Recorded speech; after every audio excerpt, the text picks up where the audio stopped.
How do you know when it's time to pull out? Of an event. Of an event. This is business advice because I'm wearing my Sex Geek Summer Camp t-shirt, which means we're talking about business for sex educators and workshop leaders and facilitators. This is Cathy Bartuli from the intimacydojo.com. This is Reid from readaboutsex.com and sexgeeksummercamp.com. Okay, when do you pull out, Cathy? Well, actually, when I was my very first event that I held outside of an engineering event, I was not sure. I was like, oh my God, it's kind of, the venue's kind of expensive, and I was doing a meet and greet for Buck Angel and a VIP dinner afterwards. And I mean, I was like, wow, I don't know. Like, this is a lot of money. And you told me to figure out what my bottom line was, and to figure out a date that if it wasn't, I didn't have enough sales by that date, that I would, have to tell, hey, Buck, let's cancel this event. And that was really brilliant, because for me, it was just like, I'm going to plow ahead no matter what, but how am I going to pay for this? So what I call that is a kill date or a kill number. Some people don't like the word kill, so whatever you need to call it, cancel, whatever. Like, make up your own word and own that. I use kill date. What I mean by that is, and why this is important, is if you don't have that figured out, if by this date, I have so many people. Like, what's your break-even numbers? Yeah, which everybody in different businesses, different kinds of overhead, you need to calibrate this differently. But for me, what I'm looking for is has the event paid for itself by a certain time, by a certain amount of ticket sales or sponsorship deals or whatever that is, so that I know moving forward I'm making money from this point on. Like the plane has gotten off the runway and is above tree level. Yes. Why that's useful is if you don't have that figured out, you're just kind of in the dark. Yeah, but you automatically go into, we're gonna make this work mode no matter what mode. And that's the kiss of death, because it creates more stress the closer you get to the event. What you want to do is design for yourself a way that the closer you get to the event, the easier it gets, the more relief. There's always going to be a certain amount of with any event, but then you hire an event organizer to do that for you, which means you need to, are you making enough money to pay your event organizer to handle the and then you just have your normal that you do whenever you do an event. And for me, for Buck Angel's event, it went off great. It was fun. We had such a great time. But knowing that, calculating how many ticket sales, like actually dividing the cost by the number of ticket sales, figuring out how many more I had to have by a certain date, I was getting experience, and it was a credibility builder. This is when I had nobody knew who I was. No one in Dallas knew who.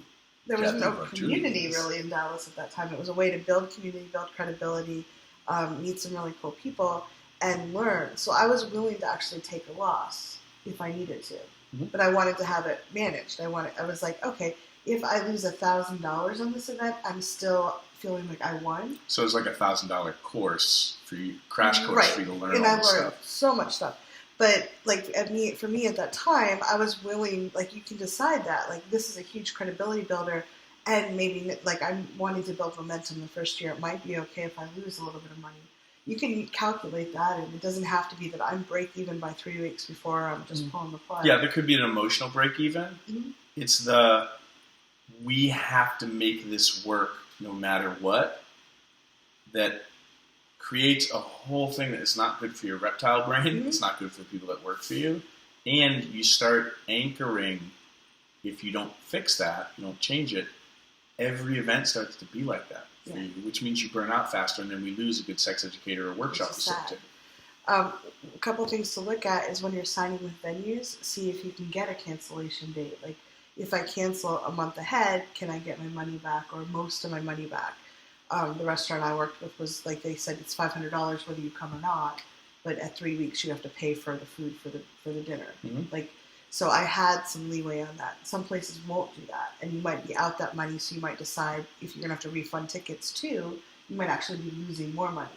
So keep that in your calculations, and try to find ways to make sure that if you cancel the event, you can just refund tickets. I had a cancellation policy. Like, there was the off chance like Buck's plane wouldn't be there, or he might have been sick and unable to attend. So I made sure that said, in the rare event we might have to cancel, I will refund your tickets, or we will try to reschedule. Mm-hmm. Like, I had that written. That gives you a little bit of freedom too. Which is really, and this is stuff that we talk about at camp, yeah. And in SG3. You're always educating. Always be educating. Abe. Always be educating and educating your attendees what to expect. Mm-hmm.